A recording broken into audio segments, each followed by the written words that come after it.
on your side. NBC 12 News at 11 starts with breaking news. And we start with that breaking news out of Henrico County, where a death investigation is underway after reports of a shooting in the East End.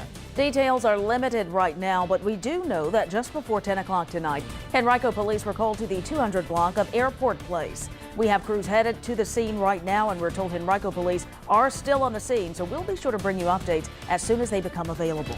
And we have more breaking news tonight, this time out of Chesterfield, where Winterpock Road is closed following a two-car collision. We're told 3 people had to be transferred to area hospitals with serious injuries after what appears to be a head-on crash. It happened around 8:30 in the 11,000 block of Winterpock Road. Drivers headed that way can expect the road to be closed for several more hours as police continue the investigation. Of course, we'll update you as soon as more information comes in.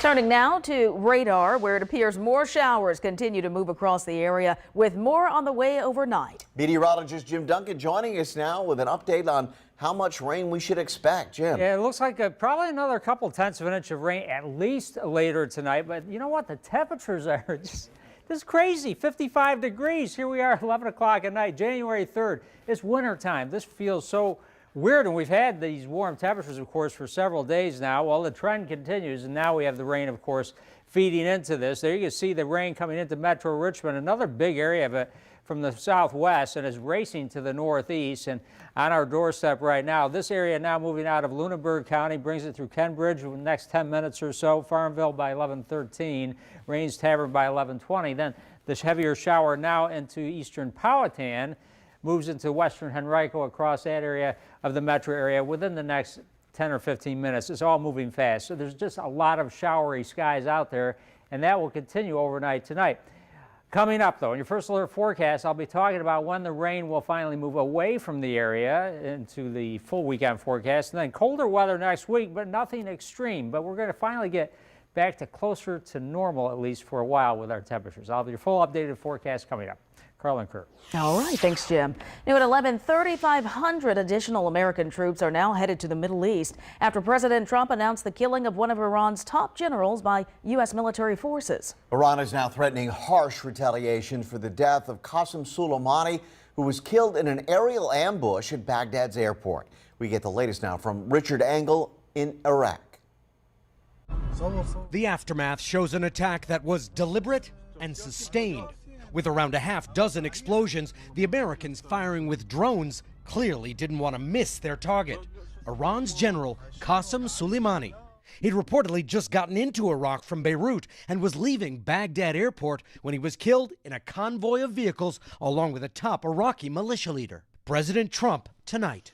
Soleimani was plotting imminent and sinister attacks on American diplomats and military personnel, but we caught him in the act and terminated him. Qasem Soleimani was no ordinary general. The U.S. officially classified him as a terrorist, but in Iran, he was a national hero. Specifically, Soleimani was in charge of spreading Iranian influence around the world. Anytime Iran attacked oil tankers in the Persian Gulf and then denied it, or attacked oil facilities in Saudi Arabia and denied that too, U.S. officials saw Soleimani's handiwork. His power made Iranians proud.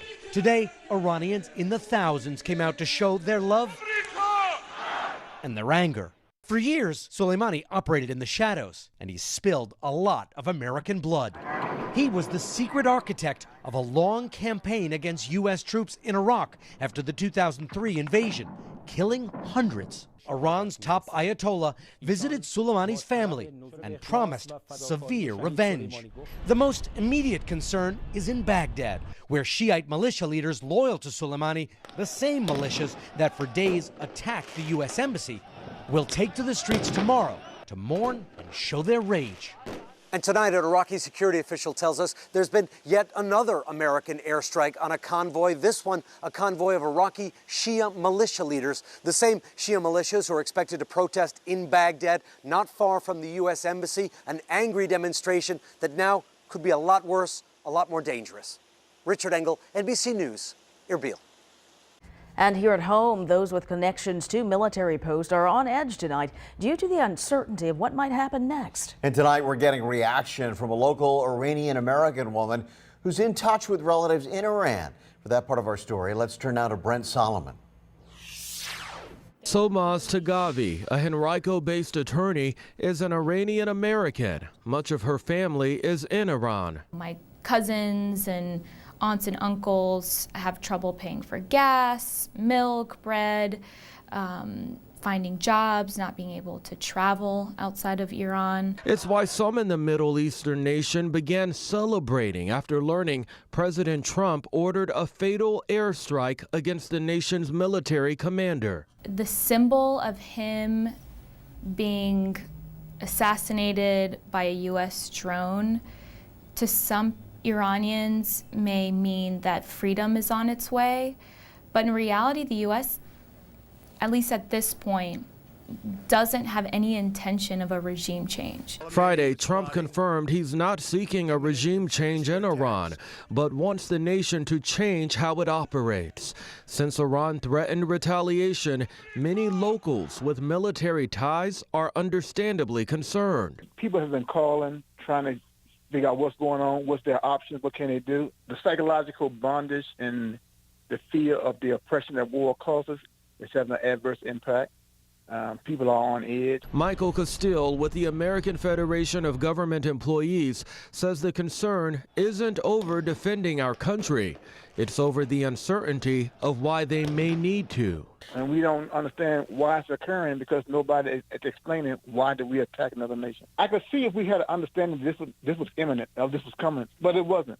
It just happened. I definitely don't think a war with Iran would be beneficial to anyone. I think it would be a threat to our own national security, our troops, our citizens, and vice versa for Iranian citizens and Iranian people. On your side, Brent Solomon, NBC 12. Thanks, Brent. New at 11, state police are investigating after a Petersburg man died in a car crash this morning on John Tyler Memorial Parkway in Charles City. Police say at 4:20 this morning, 35-year-old Tremaine Wyatt was traveling west on Route 5 when he ran off the road and hit a tree head-on. Wyatt was not wearing his seatbelt. He died at the scene. An 18-year-old passenger sustained minor injuries. Alcohol is being considered as a factor. New at 11, two suspects out of Stafford County behind bars tonight illegally for illegally selling cigarettes. Deputies say 27-year-old Danielle Duz and 34-year-old Ari Botani were arrested after someone reported suspicious activity at a Wawa on Park Drive around 4 a.m. Now, the pair was seen going back and forth between their car and the store with several cartons of cigarettes. Inside the car, officials found 225 cartons of cigarettes and $13,000 in cash. Both men being held at the Rappahannock Regional Jail facing felony charges. Tonight, a vigil was held for the 89-year-old woman who was killed in a hit-and-run crash along East Laburnum Avenue just 2 days after Christmas. Rosa Brown was found dead on the sidewalk near Bowling Road, not far from where she lived. Police say they're still not entirely sure when she was exactly hit. AJ Nwoko attended the vigil to honor the 89-year-old. AJ, what are you learning from family? I'm told Rosa Brown would have turned 90 years old this month. As her family and friends honored her memory tonight, they're also seeking closure. Rose, I'm gonna really miss you. Across a busy Henrico roadway, Sister Rose was such a special person. a community gathers to remember a woman who, despite living a long, full life, She never complained. She was the only 89-year-old lady that I know that still wore heels. time was cut short. In her ability to be special, she was able to love and care for everybody. Known for being a constant fixture at her church, She was a missionary from her heart. and for her long walk through the neighborhood where she lived off Laburnum Avenue. Rosa Brown was 89 years old when she took her last breath on the sidewalks December 27th, the victim of a fatal hit and run. We talked every day 3 and 4 times.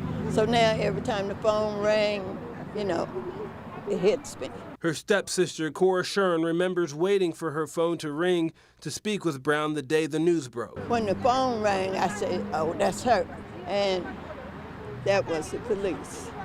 calling, and I just lost it. As those who knew Brown best honor her memory, her stepsister says her memorial served as a physical reminder of a family and a case that still needs closure. I just hope that they feel sorry for what they did, but all they needed to do was just make a phone call that they didn't want to be known. Just make a phone call and let somebody know that something had happened. God gave Rose to us for all of our lives, and we are all better for it. Police still need help identifying who may be responsible in that hit and run. And if you have any information, you are urged to contact Henrico Police at 780-1000. On your side, AJ Nwoko, NBC 12 News. Thanks, AJ. A former UVA linebacker has been sentenced to 40 years in prison again for a $10 million fraud scheme. 39-year-old Merrill Robertson Jr. and a partner started Cavalier Union Investments as well as Black Bull Wealth Management, which operated from 2008 to 2016. Prosecutors say they got more than $10 million from dozens of investors, which spent much of the money on spa visits, vacations, and personal expenses. A judge overturned Robertson's first conviction last year, but he was retried and convicted again in October. Governor Northam unveiled more of his legislative plans this morning. He's promising sweeping changes to the state's criminal justice reforms, including decriminalizing marijuana possession, softening the penalties for people caught stealing smaller dollar items, and reducing the number of Virginians whose driver's licenses are suspended. Justice must be fair and equitable, and the punishment should fit the crime. A felony conviction brings prison time and a lifelong mark on a person's record. Now, decriminalization of marijuana is not the same as legalization. Those caught with the drug will pay a $50 civil fee. The General Assembly begins next Wednesday. You can look for live reports from political reporter Heather Sullivan starting on First at 4. It's a case of animal abuse so horrific a neighbor thought it was just an evil joke. Still ahead, the gruesome reasons a man said he skinned his neighbor's dog. And imagine getting a phone call from top NASA officials saying they need your help. That's exactly what happened to one North Carolina doctor. We'll tell you why after the break. Jim? And tracking that rain coming into the area, and it has been through the evening. I'll be tracking the timing of when it will make its exit coming up in your full updated forecast.